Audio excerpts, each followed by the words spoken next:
We're going to be studying today the pre-European church in Asia. And again, if you have any, I'll put you on mute. If you have any questions or comments, please let me know, and just go ahead and unmute yourself. Not a problem. Okay. So, all right. So, the most prominent church in the most prominent church history and the longest lasting church in Asia is in the Church of India. And we're going to be learning a fair bit about, about this today. So it starts out really in the 1st to 3rd centuries AD with the Apostle Thomas. So we all know Thomas from being doubting Thomas in the Bible, where he wouldn't believe until he put his hands in the scars, in the holes, and pierced it in the side, the holes in Jesus' hand, and pierced him in the side. Jesus appeared to Thomas and the rest of the apostles. Thomas felt him and put his hands in those holes, in those wounds, and he said, "My Lord and my God." Well, it turned out that Thomas didn't stop there. Thomas actually went on, moved by the Holy Spirit, moved by Jesus Christ. He went on a missionary journey that went from Jerusalem to through West Asia, and then all the way down into Persia, Mesopotamia, and eventually into India. And that's where he was martyred. So he reached India. He traveled first through Syria and Mesopotamia, and then eventually reached India by sea around 52 AD. Now, this is only about 20 years after Jesus Christ resurrected from the dead. So this is a very early, just like the other apostles. The other apostles went to different parts of the world, and Thomas went over to Asia, and he's established the churches there. So what happened was that he evangelized a king, and his name was King Gondophares. He's also known as Gasaspa or Gasper in different languages. And he was a king of the Indo-Parthian kingdom. And so that really spanned today is Pakistan and also the west coast of India. He reigned from 19 AD to 46 AD. Thomas reached him before he reached India. And so he actually, and this gentleman, this king, was actually written up in some traditions, and it's kind of impossible, to trace that. But he's said to be either related to or said to be one of the kings that had come from the east to see Jesus Christ when Jesus was a young child, and that is in Matthew chapter 3. Now that's part of tradition and traditional writings. But it's said in some places, and then some dispute about that. But at least there's some connection in some people's minds, at least traditionally, from that. So the St. Thomas actually ended up arriving at Malankara, and it's a lagoon it's on the west coast of India, down by Malabar.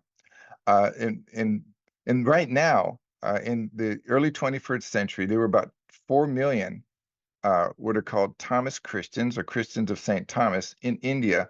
And these were the descendants of the actual people that Thomas had evangelized at first and had preached the gospel to, and had come to Jesus Christ.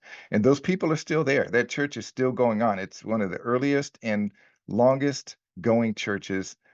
It's one of the ancient churches, actually, of the ancient times, of the early times right after the apostolic times. And it's even though it's not known quite as well, it's every bit as old. And note that Mark actually went to Africa to establish the church in African Egypt and Alexandria around in the 40s, around 42 AD. About 10 years later, Thomas actually started, he established a church in India. So there are some, in addition, there are some traditions, later traditions, centuries later, in the 4th century, of a different Thomas called Thomas of Cana, and he was either a Syrian or a Persian missionary to the Malabar coast, to the same area where Thomas, where Saint Thomas the Apostle was, and so that we reinforced the gospel message there. So the Apostle Thomas's route really seemed to include preaching to the Parthian Empire, and part of Thomas's history is recorded in the History of the Church by Eusebius, which is a link that I sent out with the syllabus. I'll send an updated syllabus with more links and more resources for you as well. But that one, and Eusebius records that, and he also records another incident that we're going to talk about in just a second. So Thomas is accredited with establishing several Christian communities, and those together in India are known as the St. Thomas Christians, and another name for them is Nasranis, the Nasranis.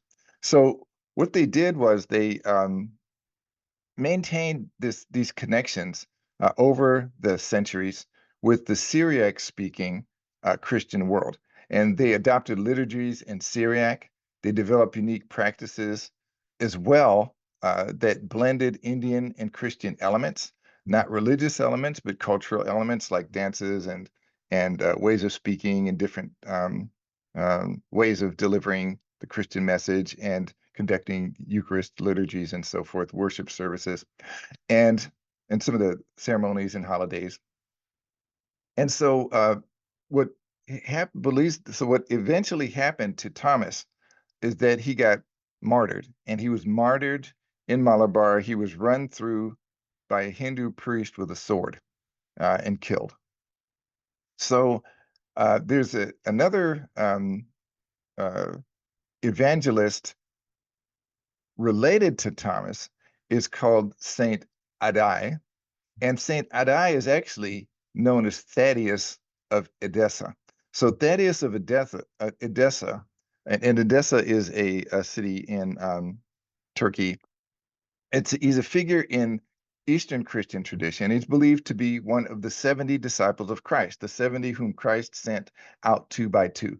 And there were others who were named as the 70 in Eusebius's history. One is Philip, one is Stephen, and then this brother here, Saint Adai or Thaddeus, was one, and then another brother we'll talk about in a minute was one as well. But he was chosen to preach in the cities where Jesus intended to visit, where Jesus had sent them all before him. And then after his resurrection from the dead, his ascension, he actually went, this particular Thaddeus went out and preached into Asia. So this brother was born, Thaddeus, according to church tradition and history, he was born in Edessa, which is in modern-day Turkey, baptized by John the Baptist in the Jordan River. And then after Jesus's resurrection from the dead, he was sent by St. Thomas the Apostle to heal a man named King Akbar V. And he was the king of a kingdom called Osirani. Now, Osirani is in southwest Turkey, southeastern Turkey, and northern Syria, and he was suffering from a severe illness. Now, in the history of Eusebius, there is a story. It's not, corroborated, but it's the only place that it appears is in Eusebius's history, plus whatever documents that he was getting it from. But in there, it is said that actually that Jesus's fame had reached far out of Jerusalem, and we know that from the Bible already. But according to these sources, it actually reached over to in Syria and Turkey, and this king suffering from this illness had written Jesus a note and asked him, "Please speak the words, and you can hear me." And according to this history in Eusebius, or this account in Eusebius's writings, that Jesus he said that Jesus wrote a note back and said that I won't heal you now. It's not my mission or my place right now, it's not my mission right now. But after I complete my mission here, or rise, that I'll send someone to heal you. Well, it turns out that Thomas went there. He sent Thaddeus, and Thaddeus actually ended up healing this king. And so then the king converted, became a believer, and then the actually it became his kingdom in the city of Edessa, the capital of it, became the first Christian ruled city in the world. So the whatever happened in history there, whether or not there was that correspondence between Jesus and the king, there was definitely a miraculous event, a very powerful event that caused this king to know the Lord and to be saved and to become a Christian. So after that, then the people started converting to Christianity, and many Christians and believers uh, were were made and born again in that area. So Christianity overall, actually, we'll talk now about some more early Christian communities in Mesopotamia and Persia. So Christianity spread eastward from its center pretty rapidly from Jerusalem. As we know before, and we've talked before, it spread southward into Africa as well. It spread west into Europe and north into Syria and those areas, Antioch and so forth. But also it spread east. So the gospel went in all different directions. And so it's by the late first century, there were Christians in Mesopotamia. There were Christian communities in Mesopotamia, which is an area from, say, Turkey to Iran, that area, the Fertile Crescent type area, and particularly in Odessa. Odessa actually became one of the Christian capitals. It became essentially the Christian capital of the East. So around the Mediterranean, as we know, that we had three different seas, three different cities. There was Rome, there was Rome in Italy, Europe, um, Alexandria in Africa, and Antioch in Middle East. And those were the three sort of centers of Christian thought, of Christian learning, discipleship, and of Christian government of the church, so to speak, the organization and care and tending of the church. So, well, east of the Roman Empire, east of the Byzantine Empire, the Byzantine is the Eastern Roman Empire. East of there was called the church, was generally referred to as the Church of the East, because it was east of the farthest eastern reaches of Rome. And the seat of thought and theology there was Edessa, and so Edessa influenced the church thought from there all the way out to Beijing, China, as we'll see. So Edessa became a major center of Syriac Christianity, and the church in Syria was the most influential church overall in Asia overall. There was actually a division of influence and different apostolic influence and uh, theological influence from two different churches. One was the church in Syria, which was in the north, and it was in the north and central Asia. But also there was what was called the Jacobite or church, or the Miaphysite church of Africa in Alexandria, and that was very influential and did a lot of missionary and evangelism of the southern part of Asia. So those two schools, the north tended to be more towards Nestorian. We'll talk about Nestorius tomorrow, but they were sort of a modified form of Nestorianism. They looked at Jesus in two natures after his incarnation, but they didn't go as far as Nestorius actually did. So they were more orthodox, and then they started coming more into a Miaphysite type of understanding of Christology and of Jesus Christ's nature over time. But there were the Syriac churches were very influential more in the north, and but also in India. And then the Jacobite or Miaphysite churches, the African churches, were influential in the missionaries in the more in the southern part of Asia, of the continent. So there's a tradition, and Syriac Christianity actually it was a tradition really distinct from Greek and Latin. It had its own liturgy. It had its own way of approaching the Eucharist, or what we call communion in the Protestant tradition. Uh, the way that they came around the Eucharist was different. There were two different ways to come around that they focused, two different focuses they had. We'll talk about those a little later. But then we have figures like Thaddeus and Mari, who were two of the 70, who Thomas sent and who founded the churches of the East. So there's two different rites or ways of worship. And a rite in the ancient church was really a way that they conducted, and I shared a little bit about this yesterday, I'll repeat it again. A rite is really a way that they conduct different, what we call in the Protestant traditions, different church services or worship services. It's things like the order of service.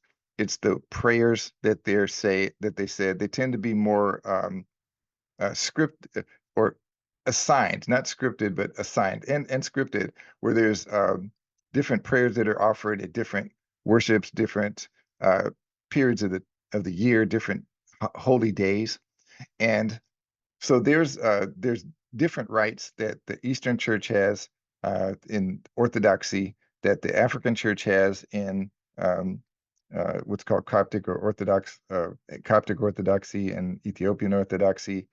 Um, Collectively, it's called Oriental Orthodoxy, but most of it is, but most of the adherents and believers to it are in Africa. The But there are others that are that are in the Middle East and other outside of Africa as well. So it's called Oriental Orthodoxy for that reason. And then the Western Church, of course, is now called the Catholic Church or the Roman Church. And so the Syriac was the third branch of different rites that we have. And there's just two different rites that they had. One was called the East Syriac Rite, and that was uh, around what was called the Holy Qurbana of Saints Adai and Mari. And Adai, of course, is Thaddeus, and Mari is the companion of Thaddeus, one of the 70, also his companion and in the ministry there that we just discussed. So there's the Eastern Rite that has prayers during the Eucharist that are more centered around those saints and what they had done as well, and then honoring those saints. And then there's a Western Syriac rite that centers around what is called the Divine Liturgy of St. James. And this is the same St. James who was the Lord's brother, who was the first bishop of Jerusalem. And James also was martyred. He was actually thrown off a temple, and then he was clubbed in the head when he didn't die from the fall.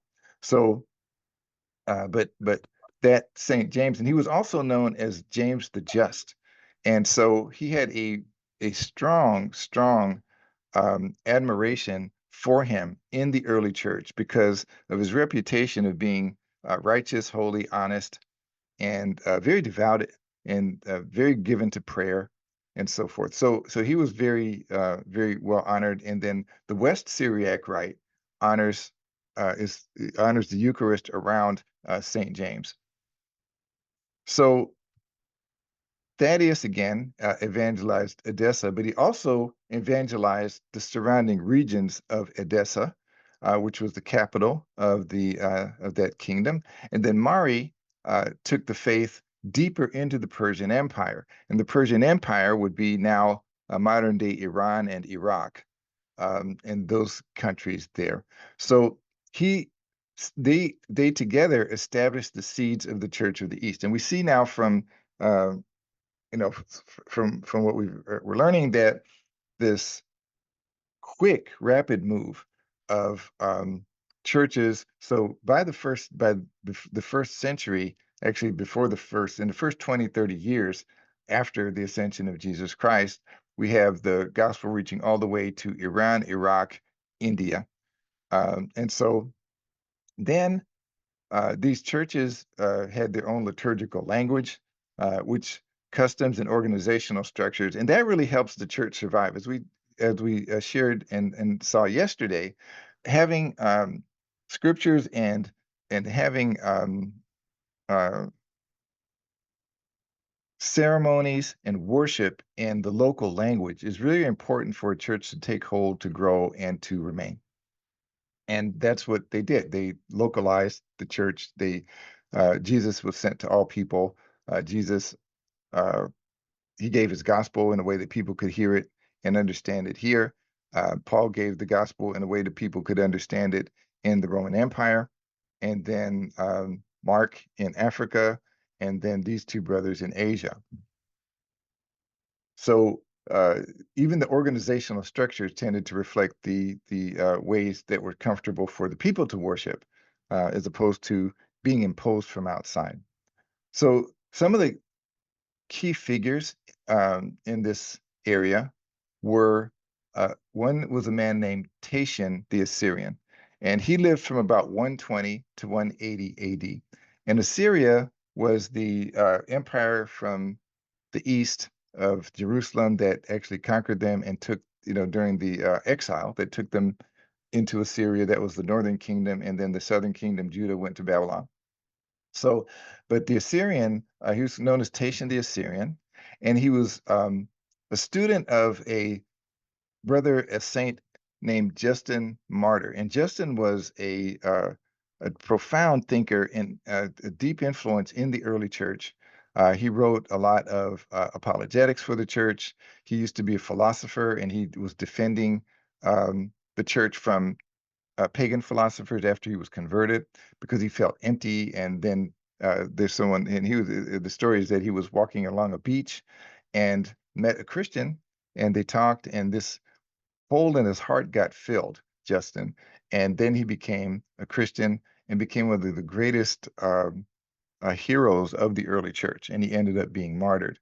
Now, Tatian actually learned from Justin the Martyr, and he was a student of Justin in Rome. But then later he turned east and then composed what was called the Diatessaron. And the Diatessaron is a very important ancient work. What it is like a harmonized um, sort of melding of the Gospels. So it's sort of like an effort to take the Gospels, all four Gospels, and put all of the different verses in basically in chronological order, so that you could have a birth to resurrection to ascension account of the life of Jesus Christ. And so this is a very, very important work. And the Diatessaron has actually been the standard text for Syriac-speaking churches for centuries. So there's a distinctive theology and literary creativity of Asian Christianity that arose. And among that was the idea to actually blend the four gospels together into one harmonious whole. So Tatian rejected certain, Roman customs. He also was very into asceticism or the monastic life, and so that influenced the emerging monastic traditions of the East. Now, monasticism, as we know, originated in Africa, and then it spread to the rest of the world, the rest of the Christian world. Christian monasticism, there's different forms of monasticism, but Christian monasticism originated in Africa and spread it to other parts of the Christian world. And in the East, it was Tatian who took the monastic tradition and it became more popular and influenced that. Now, what happened, unfortunately, though, is that after Justin was martyred, Tatian actually became a heretic.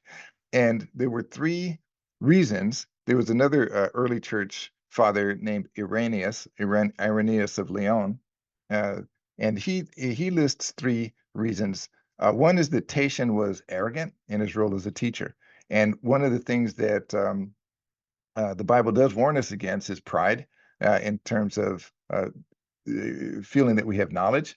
In fact, if Corinthians says, if a man thinks he knows anything, he knows nothing yet that he ought to know.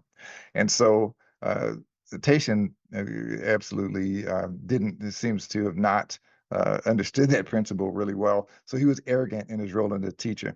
Another thing is that he started getting seduced and following Gnostic teachings. There was a heretic named Valentinius in the early church in the second, in early third century who had who believed in this dual Gnosticism, that the flesh is evil and the world is evil, and um, that our whole idea is to try to separate away from it in instead of being whole Christians the way that God tells us to. And yes, the world is under the dominion of the evil one, the world system, but that doesn't mean that everything that comes out is evil. That marriage is evil. That and then also there was a licentiousness in Gnosticism that said, well, since the flesh is evil and condemned, we might as well just go ahead and indulge the flesh all we want to because it's going to be destroyed anyway, and our spirit will be saved. And that's not the way the gospel works, clearly. So Tatian became a follower of this man Valentinius's teachings, and three, he began to espouse what is a philosophy known as encretism. And encretism is a heresy that shuns marriage, and the Bible says that forbidding to marry is a doctrine of demons. And that was and then also the encretism, it shunned the eating of flesh, and that's fine if you want to do that voluntarily, but the Bible says that if you eat, it's fine to eat meat, and if you don't, it's okay. But they said that it was wrong to do that. They also shunned any drinking of intoxicating beverages, and was this was a problem because the actual early Eucharist was wine. It wasn't grape juice. Like many Protestant traditions, like Baptist traditions, for instance, have grape juice. It was wine, and so they didn't really partake of the Eucharist the way that the church was doing, and they even substituted water or milk and for the wine in the Eucharist, and that was not something that was that the apostles had handed down. That is not something that Jesus had said at the Last Supper. Certainly, he didn't take a cup of water and milk and say, "This is my body," so or "This is my blood." And so it was he fell into that type of teaching and became a heretic at the end. So one of the lessons for this is that we need to stay in Christ. And as we grow in knowledge, as we grow in experience, and as God blesses uh, and enhances our ministry over time, we need to stay humble. We need to stay grounded. We need to stay in the Word of God, because that is what keeps us. That is what makes us who God wants us to be. And that is really where we get our power. We don't get our power from our own knowledge.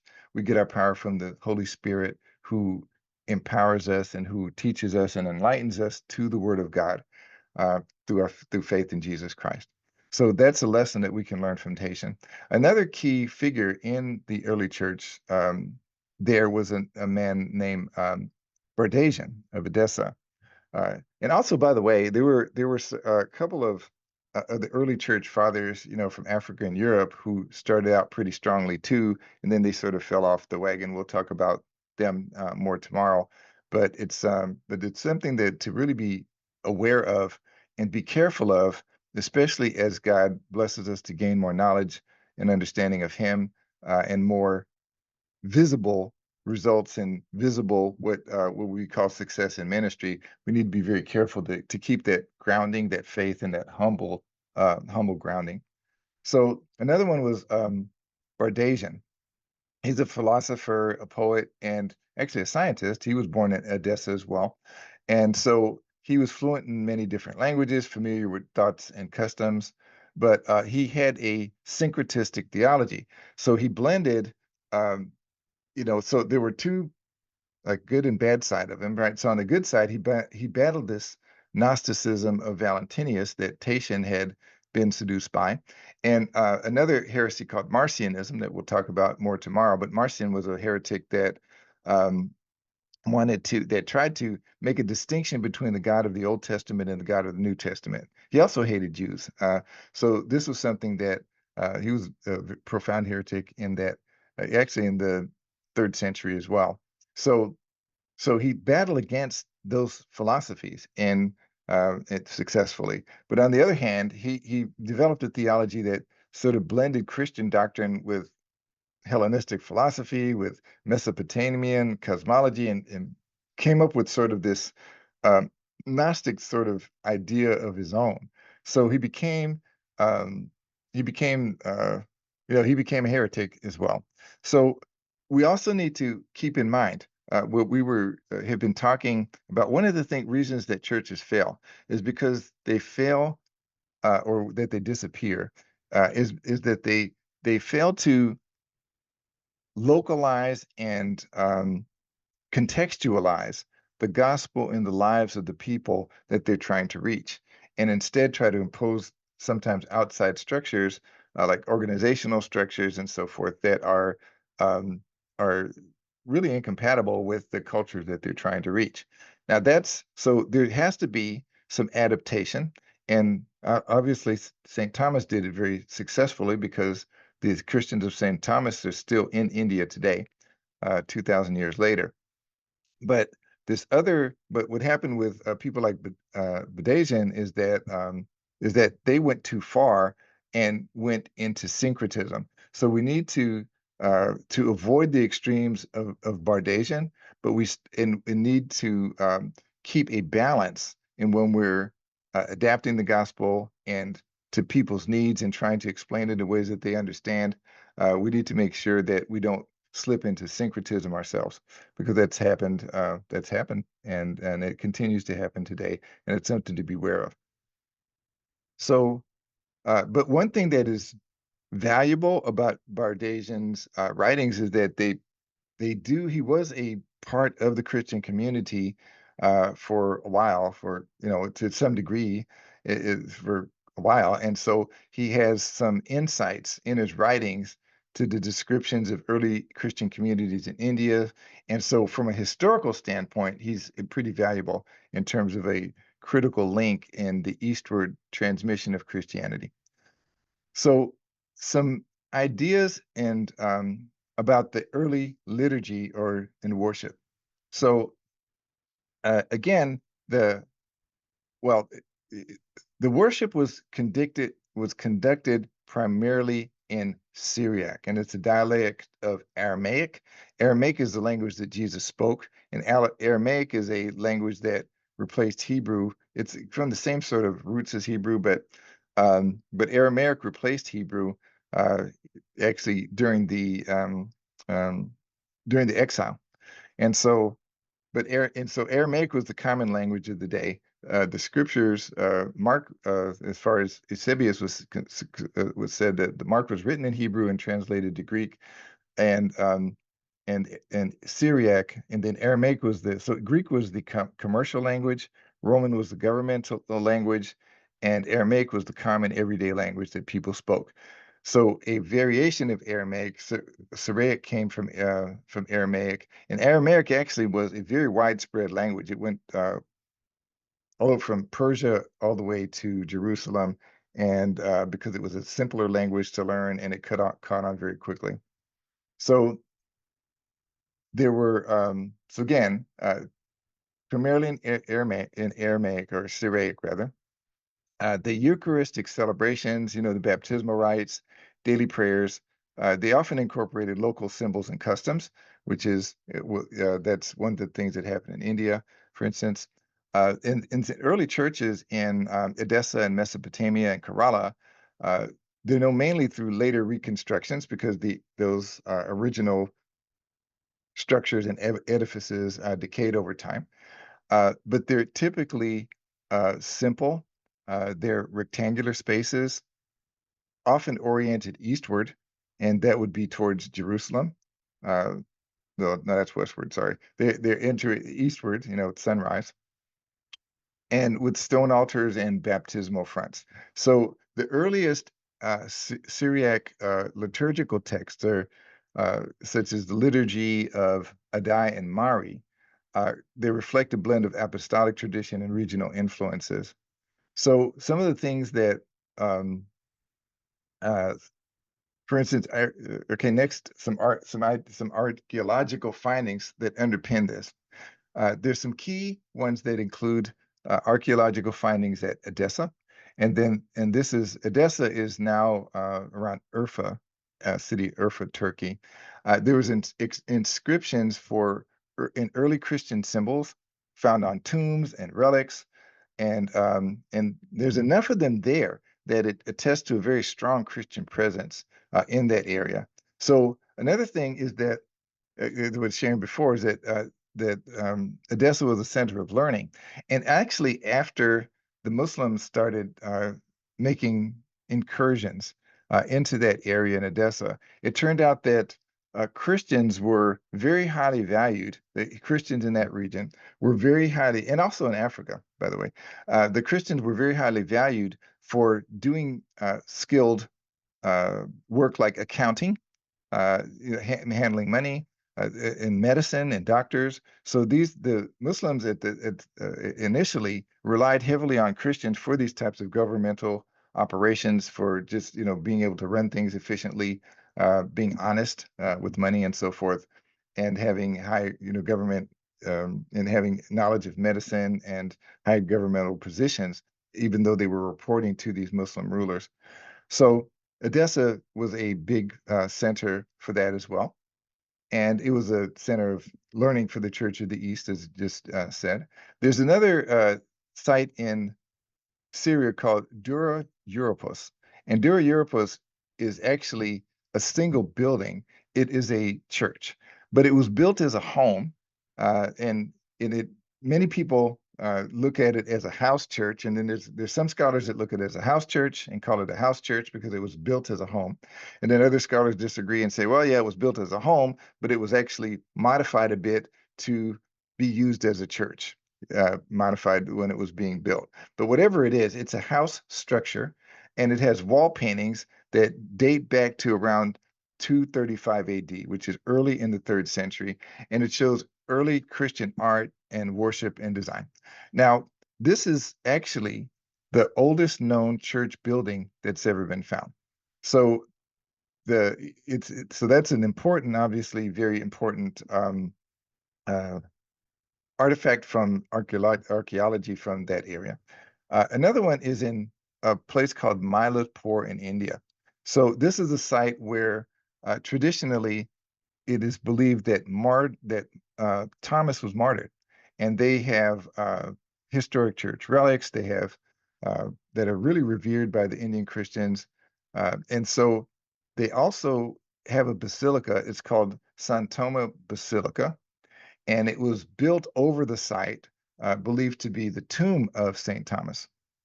And that tradition, who was martyred there, and the tradition hold that he was martyred there around 72 AD.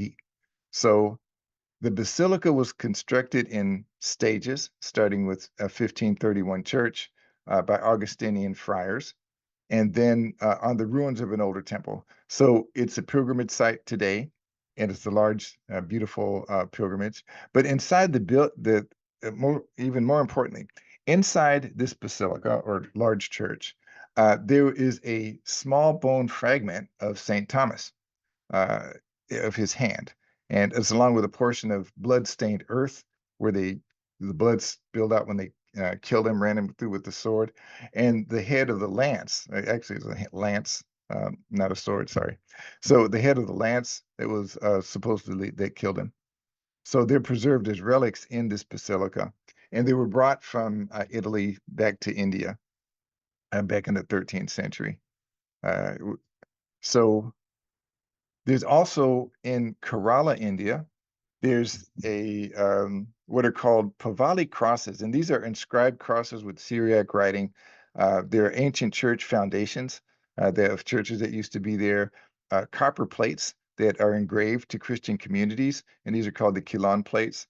But these were granting privileges to Christian communities from the Indian rulers. And so they have ceremonies as well that reflect Indian traditions. And one of them is this dance that men dance around this cross in the church, and they hold these small shields. They're about the size of probably half a meter across, and these short swords, and it's a worship ceremony, but it's also based on an ancient Indian martial art that arose in Kerala during that time as well. So that's incorporated, but it's been repurposed now to a purpose of worship. So Um, and some of the non-Christian things are the more secular things that were happening around that time. Uh, there were some major political and cultural shifts going on. So there were the Roman-Parthian Wars from the first and third centuries. Rome was at that time still powerful, but by the third century, Rome was starting to um, get too big to manage. They started then, so they broke it up into four different four different Caesar. They had four different Caesars or Augustuses in four different parts of the Roman Empire. And so the merchant routes were still, even though the war was going on, they still were open enough for ideas to flow back and forth. There was the Silk Road that started from China into the Middle East area, and that's China is trying to rebuild that now. But that was a major travel, from the Mediterranean to central and eastern China. And that was facilitating the goods and services, but also scholars and missionaries were able to travel on that Silk Road as well. There were actually Jewish communities that were established early in India and Persia, and some of them provided some um, fertile ground for conversion, for understanding that the Messiah that they were expecting had come. And these Jews in India actually fell into two major categories. Um, one is called Bene Israel. So Bene Israel, these Jews actually claim to be descended from Jews who escaped persecution in Galilee in the early second century BC.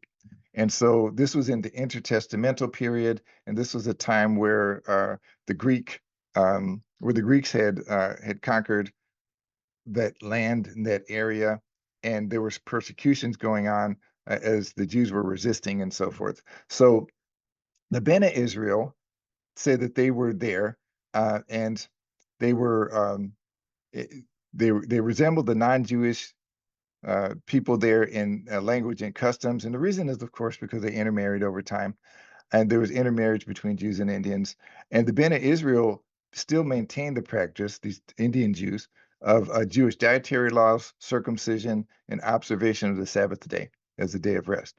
So that's one uh, group of Indian Jews. Another one is called Cochin Jews, or Malabar Jews. And these are in the southwestern coast around Malabar. And these were the first Jews to come to India in Cochin in southern India. And they're so-called Black Jews, and they're called Black Jews by the Indians who were there. And they traditionally spoke what's called a Judeo-Malayan tongue, which was state native to the state of Kerala. So some of them say these Black Jews uh, settled in the Malabar coast during the times of King Solomon, and that after that, after the kingdom of Israel had split in two, when after Solomon died, the kingdom of Israel split into Israel in the north and Judah in the south, which was Judah and Benjamin and the 10 tribes of the north. And during that time, that's when these Black Jews came from Israel to India, according to some traditions and some histories. So they typically, though, say they came to uh, it's called Krankanore. It's an ancient port after the destruction of the temple in 70 AD. So in 70 AD, the Emperor Vespasian, his son Titus, destroyed Jerusalem the way that Jesus Christ had already said would happen, where one stone would not be turned on another. And then, so during that time, there was a huge siege. There was a terrible famine. And Eusebius describes it in graphic detail in his histories. And during that time, though, there were Jews that were able to flee, and some of them, according to their own tradition, were these Cochin Black Jews that came during that time. So for a while, they also had their own principality, sort of like their own self-governed territory. But then they started having these leadership disputes and arguing about who's the boss. And then the Indian princes actually took it away from them after that. But they still were there just as ordinary citizens. They just didn't have their own place. And that happened around in the 15th century. So back to the Christian church again. Uh, Adai, who is Thaddeus, known as Thaddeus in the Bible, but he's called Adai in the local vernacular. He's a foundational figure, as we said before. So there's a doctrine of Adai there. This is an early Syriac text. And according to that, he was sent by Thomas the Apostle to Edessa and evangelize the region. So what we've described before actually is recorded in this document and came from this document. Now, all of this happened, and it became the first Christian-ruled city. I'd mentioned before, kind of got ahead of myself there. But all of this happened actually before 50 AD. So this is within about 17 years, 16 or 17 years of the ascension of Jesus Christ back to heaven. Uh, the first Christian ruled city was established. This uh, thriving church was established in Edessa. And then King Akbar, who converted, he died. Now, Thaddeus, after establishing the church there, he appointed church leaders. He organized worship. He was like he was like the St. Paul of the East, of the Eastern Church. So he appointed church leaders like Paul did. Paul appointed Timothy, Titus, and others. And Thaddeus appointed church leaders there. He organized worship, instructed converts in the faith. So he really did the same type of ministry that the apostolic ministry that Paul did, that the other apostles did. His ministry established a strong link between Jerusalem and Edessa. So Jerusalem actually was the headquarters of the Hebrew Jews or the Jewish Jews, the Hebrew Jews that had converted to the faith. And the first 15 bishops of the Church of Jerusalem, for the first 15 bishops, they were actually all Jewish Hebrew congregations, and then afterwards, then they started getting conquered and so forth, and then then the rulership changed. Different kings started having different policies and replaced them or killed them, and then there was more non-Jewish churchgoers in Jerusalem as well. So Christianity was anchored in the Syriac-speaking world and a launchpad for later missions into Persia. Now, there was another companion of Thaddeus called Mari, and he's known as Marmari in the East, and he had a lot to do with the church in the East, spreading it outside of Edessa and that area. So he was a disciple or companion, more like a companion of Adai.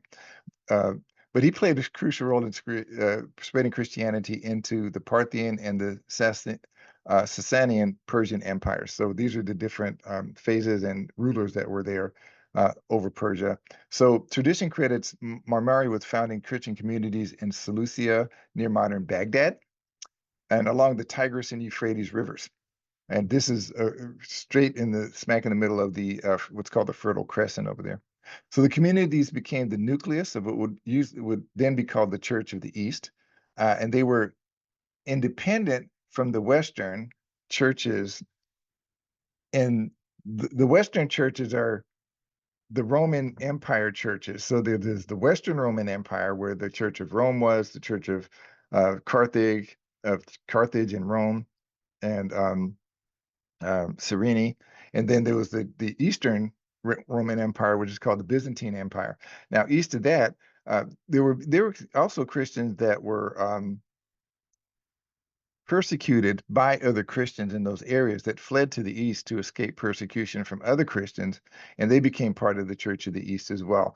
And so the Church of the East maintained a lot of autonomy from the other churches, even though it was stayed in communication with Jerusalem, which was in the Eastern Roman Empire, and they stayed in communication with the churches. They maintained some autonomy as far as their authority, and sometimes they had some friction too, and conflict.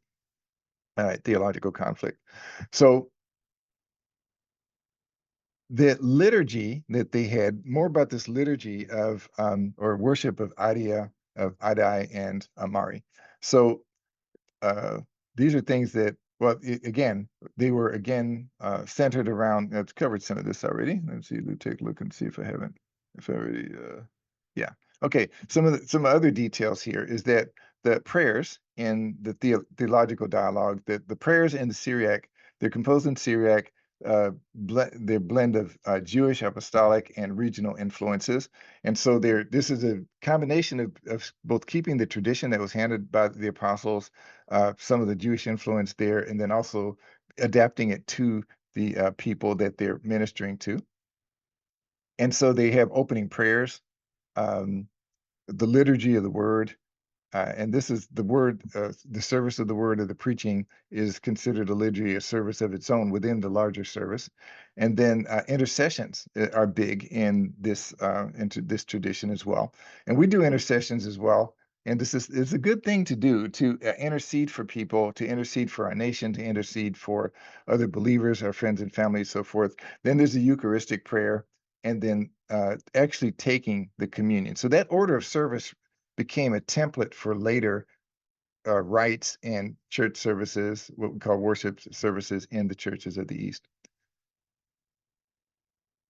So there also is a large emphasis in the churches of the East on singing. And they sing hymns, they actually sing prayers many times in Syriac, and there's a book of them called like the Odes of Solomon. And this is maybe one of the oldest. This is one of the oldest known Christian hymn books that has ever been created, and that was created there. There's particular meters that they use when they sing and deliver these the words in the music. And it also fosters a communal identity. It creates a very strong communal identity around the music.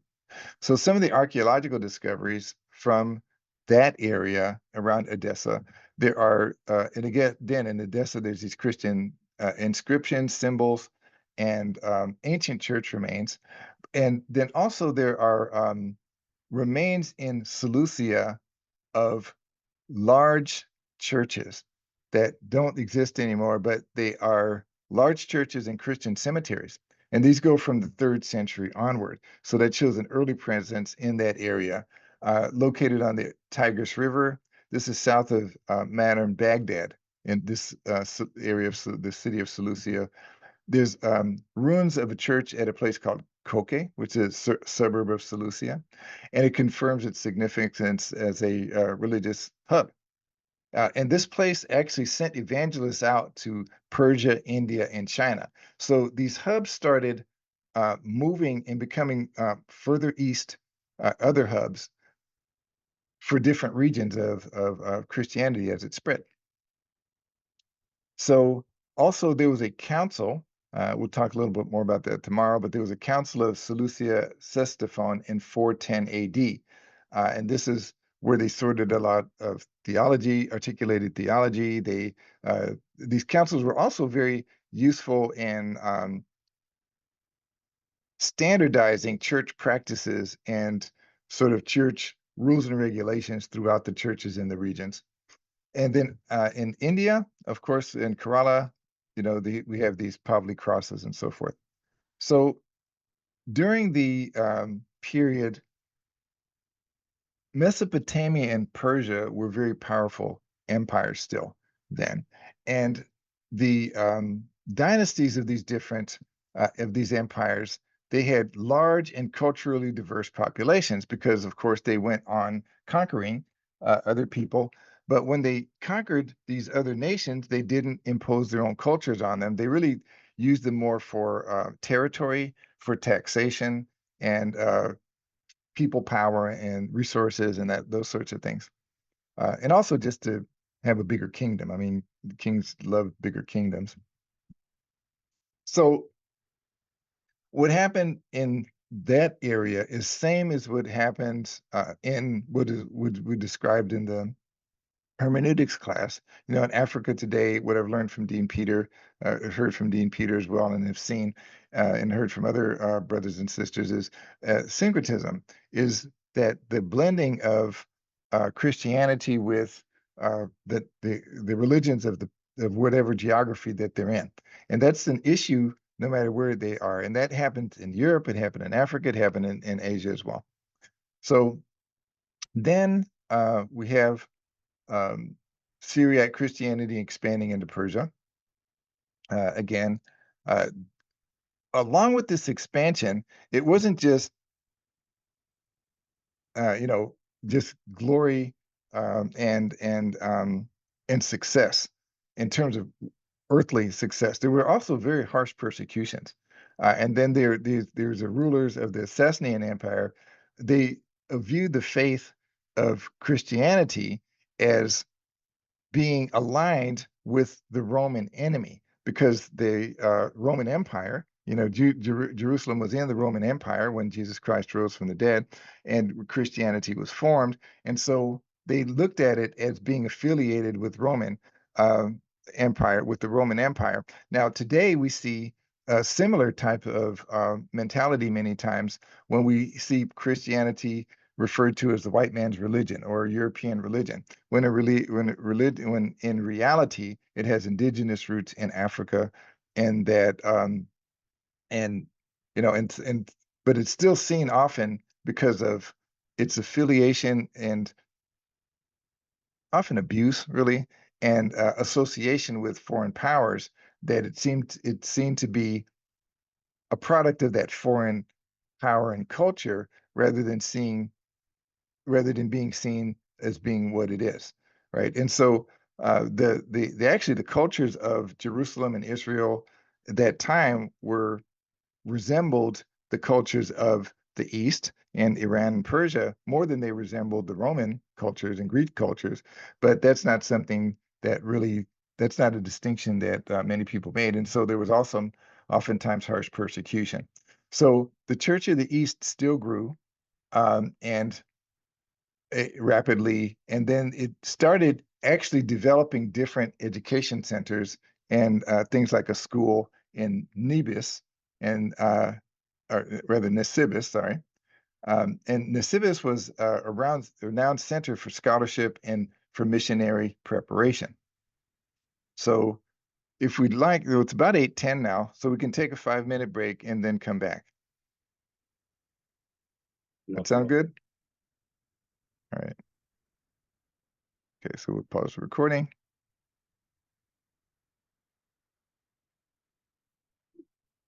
Okay, so now one of the figures that we want to talk about, and he's a pretty interesting and exciting type of figure, and he's a brother called Ephraim the Syrian, and he lived from around 306 AD to about 373 AD.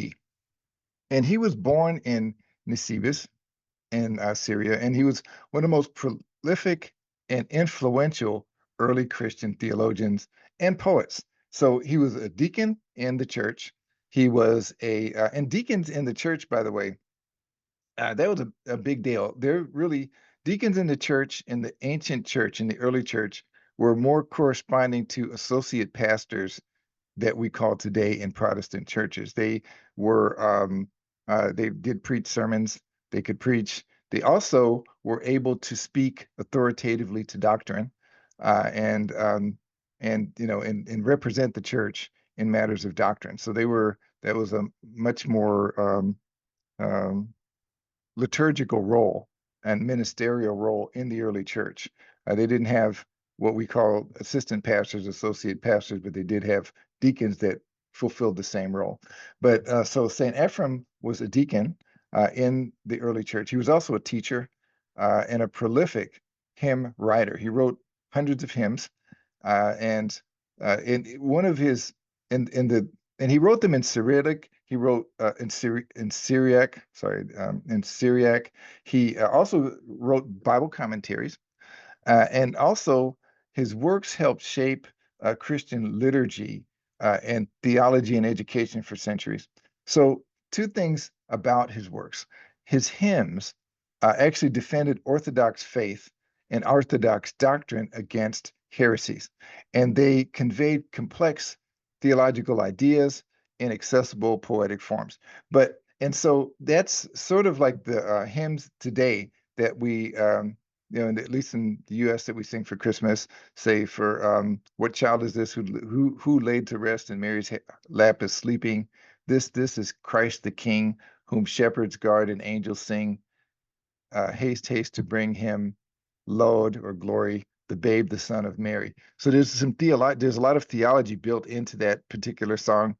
Um, there's also, all of his songs were like that.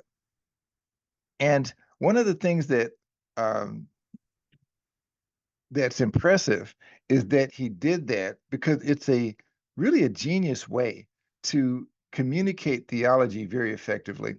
We're going to talk about a heretic named uh, Arius or Nestorius. Arius and Nestorius. And what they were doing, especially Arius, was that he would compose these songs, and they were these heretical songs, but they were easy to learn, and so people would learn them, and that's how he spread his heresy around. So Ephraim did the opposite. What he did was that uh, he built orthodoxy into his music, and by memorizing the music and singing these songs in church, or just singing them, to yourself, people could learn correct Orthodox theology. So he actually is credited with being the founder of the school of Nisibis, and that later, this is another city in the East, and that became the intellectual heart of the church of the East. Now, notice that there's hubs again that are springing up in the East that are important hubs for transmitting the faith. There was Edessa, which was a theological hub where a lot of theology was, convergent in theology. And then now there's Nisibis, which is also in that area. And that is, it has to do with intellectual and learning and actually studying the Word of God. Now, um, his writings and his poetry and his provided models and became used and foundational for uh, later Syriac and even Armenian and Georgian Christian poetry. And Georgia is far to the north, and Armenia is off to the northeast. So uh, some about his so his influence went quite wider, much wider than where he was. Now, his background is rather interesting. He was born to very poor farmers. He was actually a quick-tempered person. He used to get in fights a lot.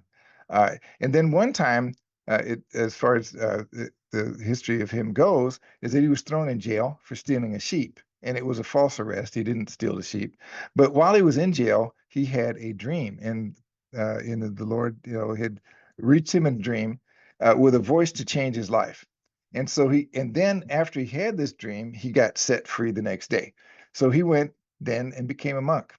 And so he learned this in becoming a monk, this monastery and monastic tradition that he went into was actually came from, it was taught by disciples and it was modeled on the monasticism of Saint Anthony, who's the African Egyptian that we talked about yesterday, who was the father of monasticism in Christianity.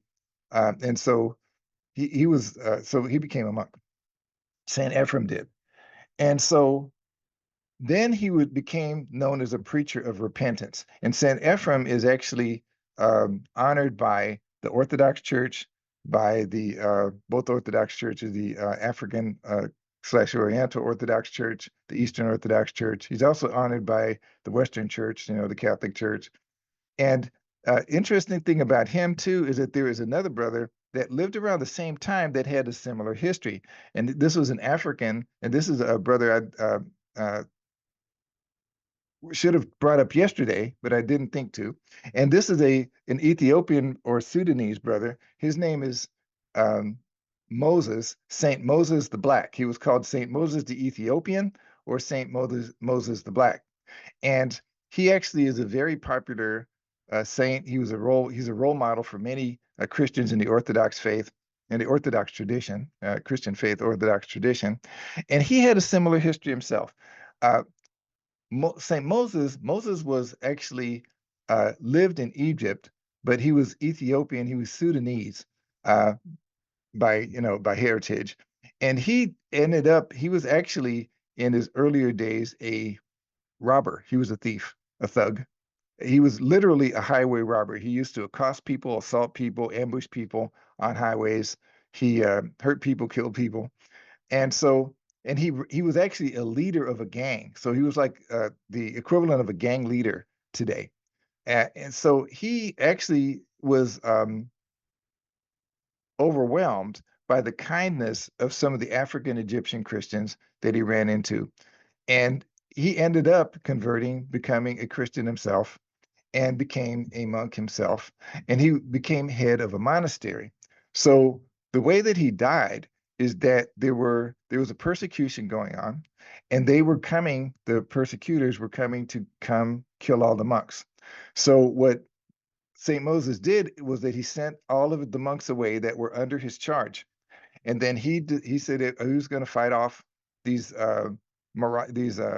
persecutors as long as he could. He ended up saving the lives of his monks in his monastery and ended up being killed by the people that were coming to kill the monks. So but he was a hero. He's a Christian hero. Saint Ephrem is a Christian hero. They were in two different locations, but they had both sort of similar backgrounds. You know, they were quick-tempered, got into a lot of fights, just in different places. One in Africa and one in the East, in the Church of the East. So next topic in terms of the expansion of the church is that just like the church in in the West, the Western and Eastern churches, the churches in Africa and Europe.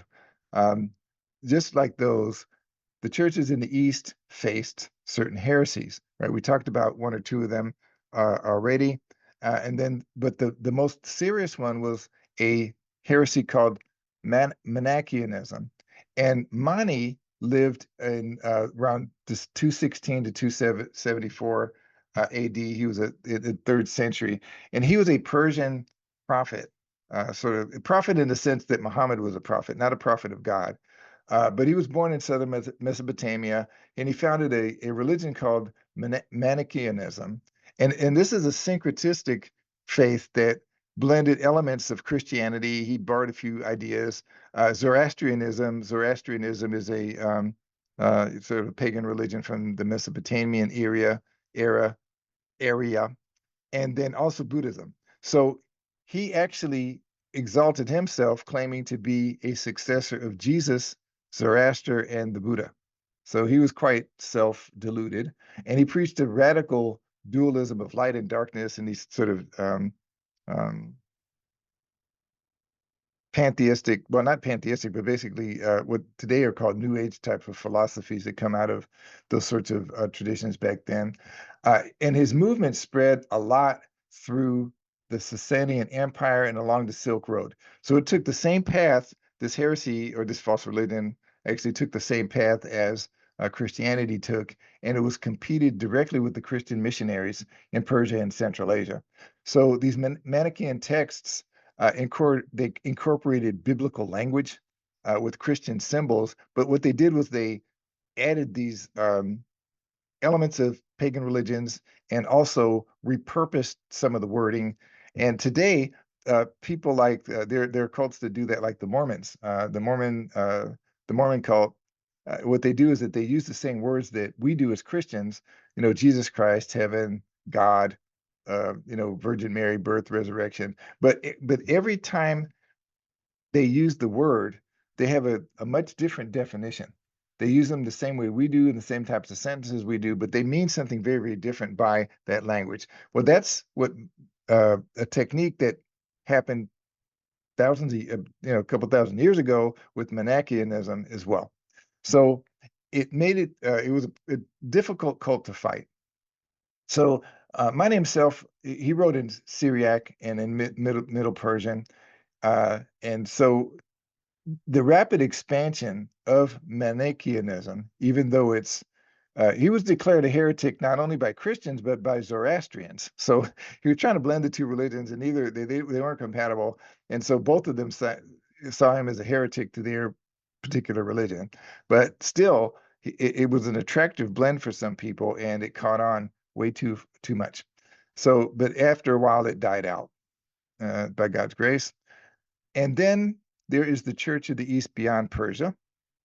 So few words about that. So it's expanded then from this east, from what's called the Church of the East, just east of the Roman Empire, or the Byzantine part of the Roman Empire, the eastern part of the Roman Empire.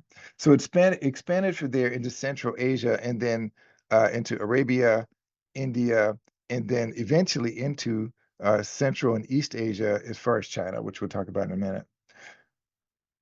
So one of the good things was that the missionaries were able to uh, establish Christian communities in different areas, um, translate texts into local languages, which we saw was one of the four legs of the camel that is crucial for Christianity to survive.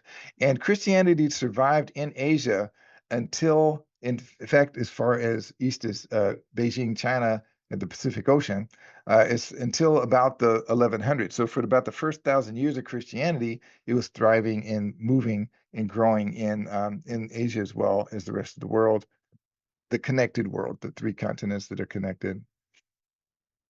So then, as far as some archaeological evidence that is found, there have been Christian crosses, inscriptions, church ruins in Uzbekistan, uh, Tajikistan. There were Nestorian caves along there, and some of the Soviet socialist, the former socialist republics like Kyrgyzstan and Kazakhstan. So the church, there's a necropolis of Sharistan in the present day um, Tajikistan, of that area, basically Ukraine and those areas around there. Uh, it has a large necropolis as well. So the liturgy that they used again was the liturgy of Adai and Mari. We thought about that, some of the historical context. So let's move on now to Christianity along the Silk Road. And this is where it's moving actually into China. And this is during the 7th and 10th centuries. So the Silk Road was one of these things that man built, but God used to get his word spread. So the Syriac missionaries, Syriac speaking Christian missionaries, they were aligned with the Church of the East, were traveling these trade routes known as the Silk Road. And it wasn't just one road, it was many, there was a number of them, and some of them were bigger than others. So they were along the way establishing communities, they were sharing the gospel. And then there are these Sogdian Christians, and Sogdian Christians are from a Persian-speaking culture in Central Asia. So once the Christianity established there, then it became very important in the diffusion of Christianity and the spread further, because it was a central location in the continent.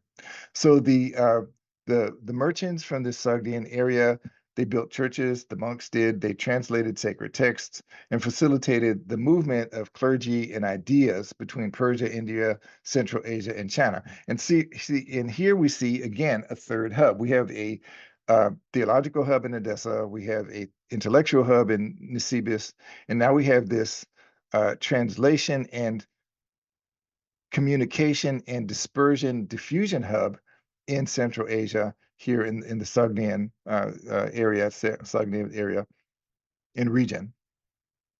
So in Tang, China, there is an evidence of expansion that's quite dramatic. It's called the Nestorian Stela. And what happened is that these ostensibly Nestorian churches were the ones spreading more in that area. So it was erected in 781 in China, and at the Tang imperial capital. Okay, and this is a 2.7-meter tall monument, and it was inscribed in Chinese and Syriac. And it documents about 150 years of Christian presence in China. Now, these stelas are important in different areas of the world. So they're these basically poles. They're sort of like, I guess, a columns or pillars, but they're pillars that sort of come out of the ground, and on different sides of them, they have inscriptions and writings. They're used a lot for historical records in different cultures in Asia. So this Nestorian stela documents about 150 years of Christian presence. And there was a missionary Alopen in 635 CE. And so the inscription, it describes the translation of Christian texts into Chinese. So it was used as a sort of historical record for contemporary events of the day. And the existence of monasteries, it documents those, and of churches in several major cities. So it also reflects the religious tolerance of the early Qing dynasty in China. And what the early Tang dynasty in China was really um, open to what it called luminous teachings, teachings that enlightened people and that were good for the people, for morals, for how to live, and it respected Christianity as being one of those. So, as alongside Buddhists and Taoists and Zoroastrians, it was considered one of one of the luminous teachings, and these were called Jingjiao clergy. The Christians were. So Alopen was a Persian-speaking Christian bishop. He was either bishop or priest. It's not really known for sure which. And he's named in that stela, actually.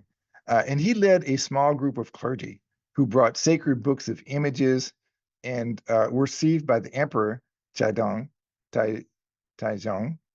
And the emperor ordered the translation of these Christian texts into Chinese and permitted the establishment of the first Christian church. And again, on the four legs of the camel, one of the keys to having a church thrive and continue is to have the scriptures in the vernacular, the local languages. And so what the king did, what the emperor did was that he allowed that to happen. Actually, he commissioned that to happen. So he ordered it. And so he also allowed the first establishment of the first Christian church in Chang'an. So Alopen's mission, he set the pattern for later generations, um, and he contextualized Christian teaching for the local populations, and he also maintained contact with the wider Church of the East. So he was able to establish a pattern and a model for continuing Christianity for several centuries after him. So the liturgy and practice in China was sort of a Nestorian-based liturgy but it was a Syriac/Nestorian-based liturgy, and it was the Eastern Syriac Rite. So this was the Eucharist that was based around Addai, who was Thaddeus, and Mari, two of the 70 disciples, as the center theme of the Eucharist prayers, services, and much of the preaching there, and adapted that to the new context. So services were conducted in Syriac, and Chinese, which is important because remember in the northern part in North Africa that didn't happen. It was always only Latin. And then some of the liturgical texts were either written anew or they were to incorporate some of the terminology that they were using. And some of the terms they were using were like Confucian and Buddhist terminology. Now, they took those terms and repurposed them to express Christian ideas. That's actually what happened as well in Europe with some of the Greek ideas like around logos and so forth. Sometimes in your studies you'll see skeptics try to say that the logos in the Bible was actually borrowed or taken from the Greek idea of logos, which was a philosophical idea that they had. And really, what it wasn't. What it was that the word logos in the Bible, the word of God, the word was actually repurposed to incorporate the idea of Jesus Christ being the Word of God from the beginning and being equal with God in one of the Trinity, and that's and to be able to express this idea in the Greek language that the scriptures were written in. The word logos was used, and then it was repurposed to mean something else. But that's another thing that happened here is that the adaptation, and that's one of the things that helped Christianity spread among the Greek-speaking people, and that's in here in China. when it was they did the same thing. They adapted different ideas and borrowed some concepts, in fact, terminology for concepts, and then repurposed them to because they were the closest thing that they could find in the language to express these Christian ideas and these Christian teachings. So that helped the churches spread and survive there. So there were monasteries, there were churches, and they became centers of learning, not just centers of theology. And they also copying and translating Christian texts, as well as other religions. So what happened was just like in the Islamic situations in Islamic rulership, the Christians were many times the educators. They were the administrators, the accountants, and so forth. These they were actually providing service to their fellow man that was outside of pure religion and pure preaching. What these monks did as well, and these priests did, was to translate other works from the other religions into different languages, and that helped them. That gave them a reputation of not trying to be too exclusive and hostile towards other people. So being able to do that also enabled them to understand the concepts better and to be able to show how the gospel addressed the needs and addressed the the promises and the principles that were attractive to people from these other religions. So some of the archaeological sites that were going there was the called the Stele, and this is a monument, for the names and dates of Christian teachings, contextualized for a Chinese audience, and this is different from the Nestorian Stele. This site was buried during religious persecutions. And again, after this Tang dynasty, the friendly Tang dynasty came, there were other dynasties and emperors that weren't friendly toward Christianity and started doing persecutions just like they did in every other part of the world. So, and then there was other sites, like there were stone crosses, there's Syriac and Sogdian inscriptions in China from early churches, church ruins along the Silk Road, showing the progression of Christianity eastward over time, and then as well as Christian tombs in northern China. So it shows evidence of organized Chinese communities, Christian communities in China with clergy, uh, liturgy, the worship, and also local converts. Sorry.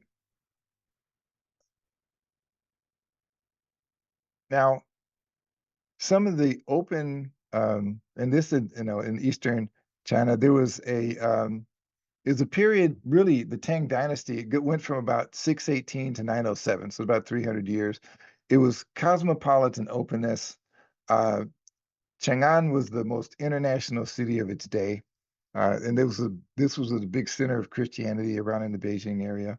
The Silk Road enabled movements of good peoples and ideas, and Christianity flourished for a while alongside other faiths. There were periodic waves of persecution, especially in the late ninth century, which is a couple of hundred years after Christianity got established and started flourishing there. And then during that, unfortunately, many churches were destroyed. Christian communities were forced underground, the same way like under Roman persecution they were as well, where they actually had to worship in catacombs and underground graveyards.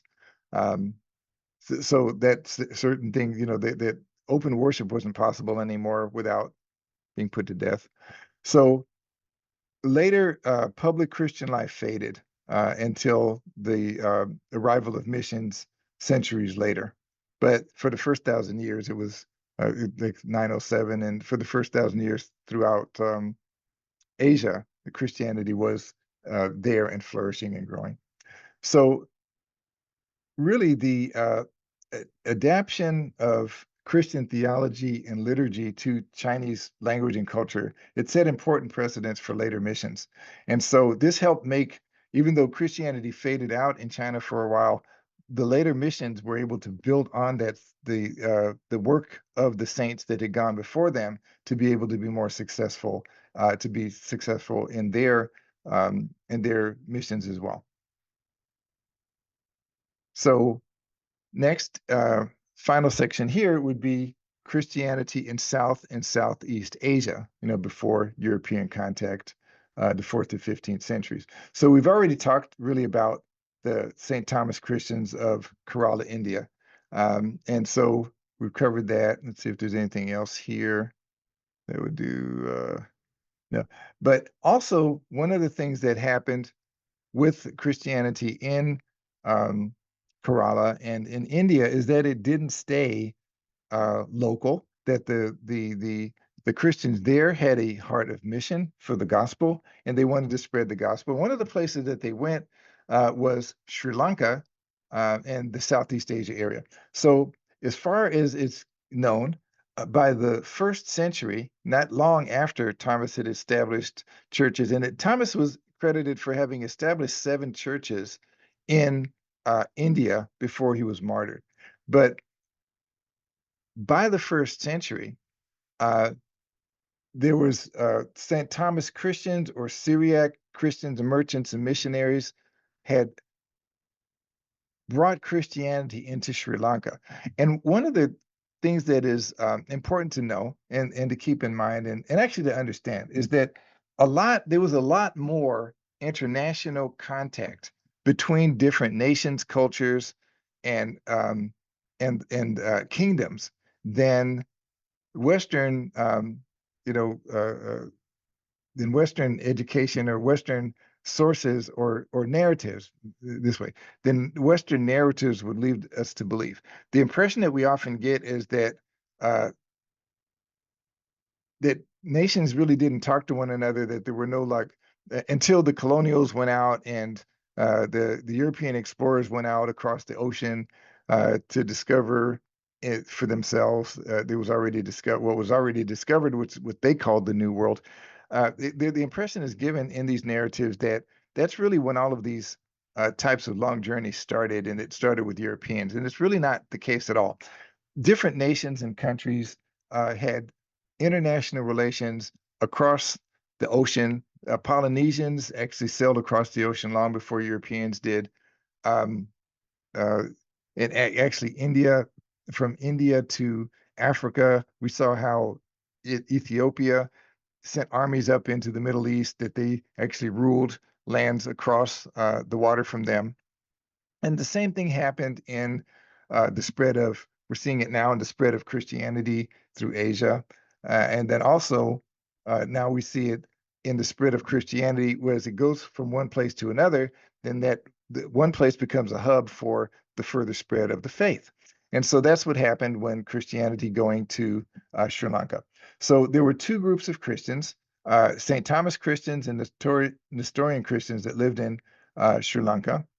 And they established union later with the Catholic Church. But for the early centuries, they were actually 2 different groups of Christians. And there was a historical narrative or historical account of Nicephorus. It was written from Constantinople, and it says that St. Thomas, the apostle of Jesus, was preaching to the Brahmins on a hill in the island of Tropoban, which is around Sri Lanka. And in the 5th century, 75 ships carried Marundi Christians, which were soldiers actually, from Mangalore and landed in Chilau in Sri Lanka at the request of the queen to protect her son. And then he defeated several different nations, among which are called the Pandyans, the Megara. And so the commander of this king's army, the king's nephew, and the commander of the army became a Christian. So this queen's son, who was the king, his name is King Datusena. So his nephew was the commander of the army, and he became a Christian as well. He was a Christian. And his wife, uh, this king's wife, the sister of 2 other prominent figures, was also a Christian. So there's also coins discovered of King Datusena that had Christian symbols on them. And this is all in Sri Lanka, of course. And then statues of a Buddha with a carved cross on a granite column. It testifies to the presence of Christians in Sri Lanka as early as the 5th century. So the faith had spread a long ways early on. And this was the third such cross to be discovered, actually, when it was discovered in 1972. See what else? Anything else here? I think we got this. Uh, okay. Oh, yeah, here's another. And then there's some Christianity actually in the post-Tang dynasty and the Yuan dynasty. Uh, it was the decline of the Tang dynasty in China happened in the 10th century, but Christianity in China, it entered a period of obscurity after that because the Tang dynasty was one of the sponsors. The emperor from early on was one of the sponsors. But there was a a Yuan dynasty, and it was led by Mongols, which were like from Mongolia under the time around Genghis Khan. Um, but during the time around the late 13th to the late 14th century, Christianity experienced a resurgence. So the Mongols were actually known for religious tolerance. They were not people who took prisoners during wars, where they would wipe out entire cities to make examples of them and demand complete and absolute surrender to avoid the same thing happening to the next city. So they were quite ruthless in the way that they conducted wars, but in terms of their actual tolerance for other faiths and traditions, they were actually they were pretty tolerant once they conquered a place.